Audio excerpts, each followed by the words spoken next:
जदि आपण कहार बंचिबा मुश्किल करिदेबे ना तेबे ऊपर वाला भगवान आपणकर मरिबा कष्ट करिदेबे।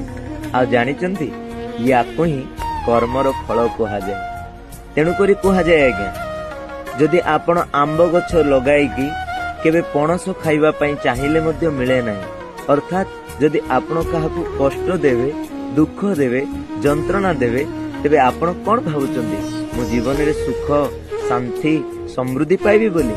केबे मध्य नुआ आज्ञा। तेणु करी न्यूटन कहिथिले every action have a equal and opposite reaction, अर्थात प्रत्येक कर्मर समान एवं विपरीत प्रतिक्रिया रही थाए। सज्जन तेणु करी केबे काहाकू दुख कष्ट जंत्रणा दियंतु ना, काहेकि ना सेही दुख जंत्रणा आउ कष्ट आपणक जीवन रे ताहा आसी जाई पारे। तेणु करी केबे काहाकू कष्ट दियंतु।